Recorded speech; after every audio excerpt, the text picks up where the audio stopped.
With all the talk of the deficits that we're entering and the stimulus bill and all the money that's being spent on, the bank bailouts and potentially the auto bailouts, the question that everyone's asking is this going to lead to inflation?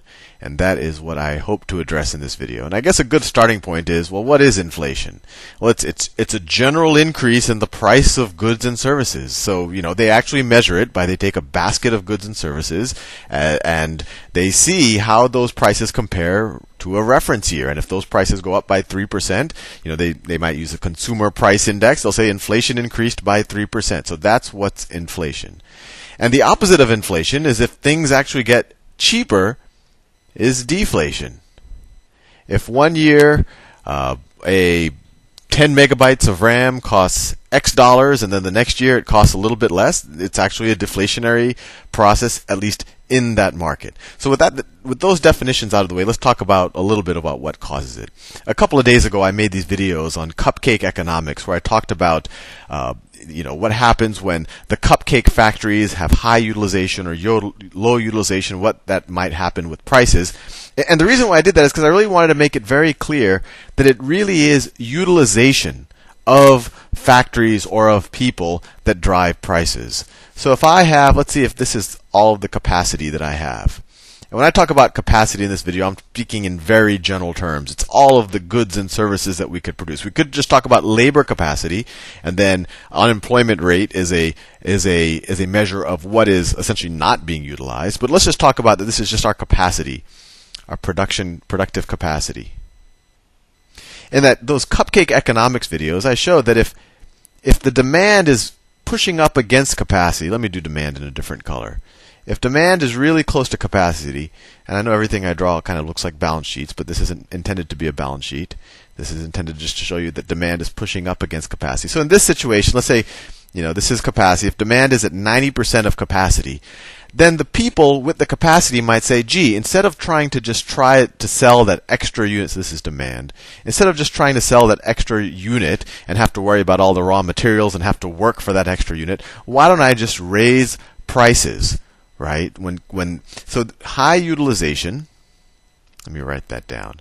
High utilization of capacity, it leads to prices increasing. And this isn't some kind of fancy macroeconomic principle. It's true if you're running a lemonade stand. If all of a sudden you're starting to sell 95% of your lemonade, you'll probably say, hey, maybe it's worth it if I raise the price. On the other hand, low utilization, let me pick another color. Low utilization will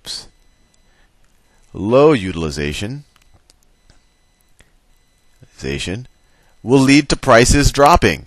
And you go back to your lemonade stand and you say, wow, if I'm only selling 20% of the lemonade that I make, maybe my problem is that my lemonade's too expensive. And frankly, if there was a bunch of lemonade stands, everyone is trying to sell their capacity. So just to compete with each other, they'll all lower prices.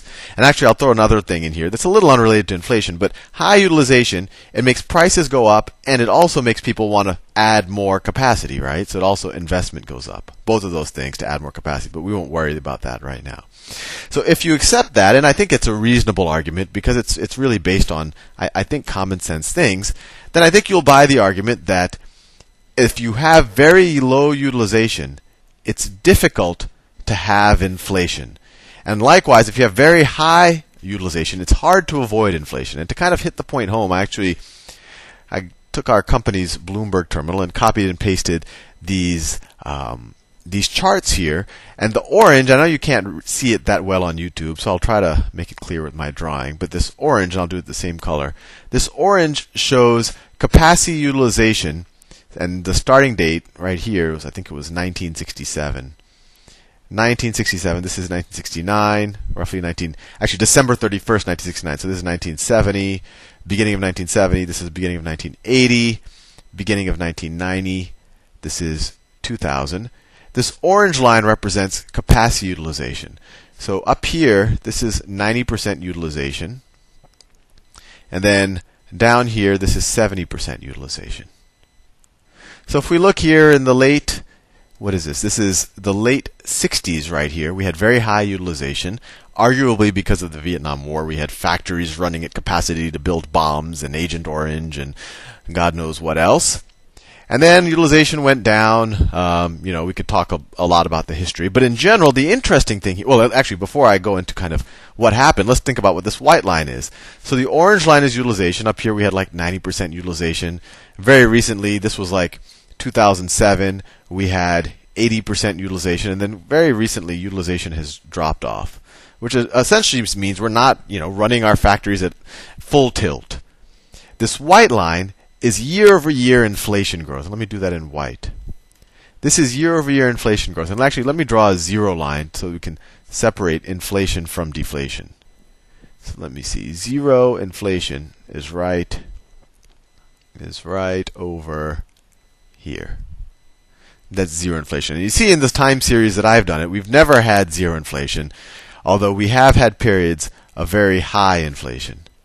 But the interesting thing, just following into the cupcake economics and this whole notion of capacity utilization, is that inflationary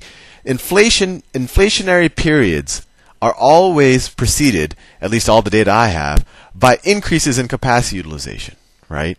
So this is kind of, you can view this, let me see if I can mark this up. You could view this as the beginning of a pretty significant uptick in prices, right? And notice, it was preceded by an uptick in capacity utilization. So if you saw right here, wow, capacity utilization is starting to go up. And actually, another interesting thing is to see what threshold of utilization starts to trigger inflation. So over here, you say, okay, when inflation really started turning around, we were at a capacity utilization of roughly, 83, 84% right there. And then if we look at the next period where inflation really started to hit, you could either pick that point or that point, where was capacity utilization? It was around that same level. It was right there. It was above 80. This is about 82%. And then we could pick every period before that. So like when did inflation, well, since then, inflation really hasn't been a major problem. These are our two major bouts of inflation in the early 70s and in the early 80s. And those were when we had extremely high capacity utilization. Right? Extremely. So the point I want to make here is capacity utilization really is the driver of inflation. And you actually could find it the other way around. So this white line here, you don't see it because the orange line, oh, actually, I realize that I'm showing you off of the screen. But let me actually reduce my window so I can show you. So this is more recent, where we see that capacity utilization started falling off. I think this is in the summer of 2007. And you don't see it there because it's overwritten, but the inflation line has also dropped considerably. It comes down to here. But notice once again, utilization dropped off, although here it's pretty close, but utilization dropped off a couple of quarters before inflation dropped off. And that's why I always wonder why the Federal Reserve Board of Governors, they always talk about different inflation indicators and what to do about interest rates, when you do have a pretty good indicator, and that's capacity utilization. Now, the next question that everyone has, okay, fine, Sal, capacity utilization drives inflation. We can all buy that. But clearly what's going right now is kind of just a wholesale printing of money. And won't the wholesale printing of money drive demand to go up? And then you will have very high capacity utilization. And then we'll have inflation or even hyperinflation. And my argument there is that's normally the case. Normally, if you increase the money supply, if the money supply goes up, that should increase demand. But there's a subtle, and it's almost a philosophical point, but it's an important one to realize. Money just allows you to express demand, right? Let's say I really, really want to buy a Rolls Royce. I just don't have the money. If someone gave me $200,000 into my pocket, then I could express that demand to buy the Rolls Royce. On the other hand, let's say I have everything I need. I'm happy with my Honda and, my two-bedroom apartment, and someone gave me $200,000. So they've increased at least my money supply. Will that increase the demand for the Rolls Royce? No. I have money to express demand, but I won't do it just because I don't think it's necessary.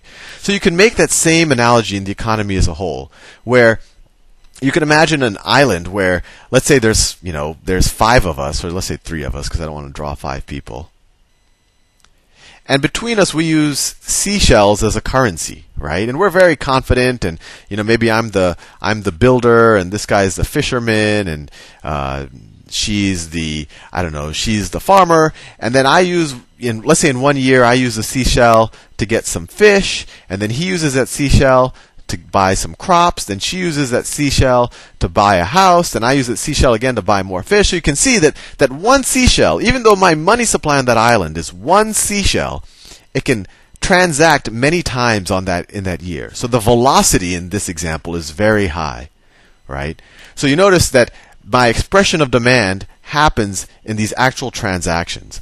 And I'll go to kind of the classical money supply equation soon. But you can imagine another reality where, for some reason, I stop trusting this guy. I become very cautious, and I say, well, you know what? I don't want to give him my seashell because I'm not sure if I'm going to get that seashell back again to do something else. So you can imagine a reality where, the central bank of our island, all of a sudden they find hundreds of seashells, and they put seashells in everyone's pockets. So we're all full of seashells.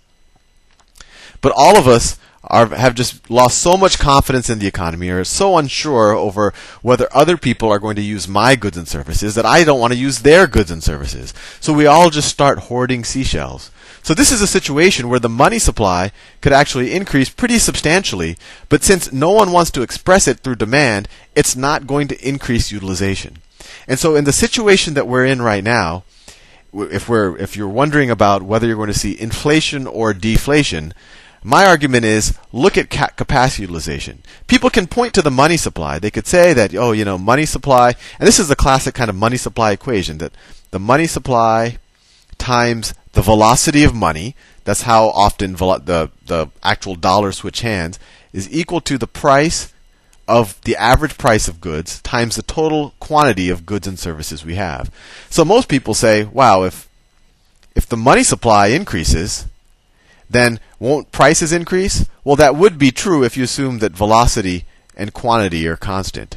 But we're saying, and whenever you have major shocks and people lose confidence, this velocity can slow down considerably, especially when things like financial intermediaries start hoarding money and people start putting money into their mattresses. In fact, oftentimes people don't even consider things that aren't being transacted money. For example, those commemorative coins that they sell on TV, they are not considered part of the money supply because people don't use them as money. Anyway, I'm all out of time. I'll continue this discussion in the next video.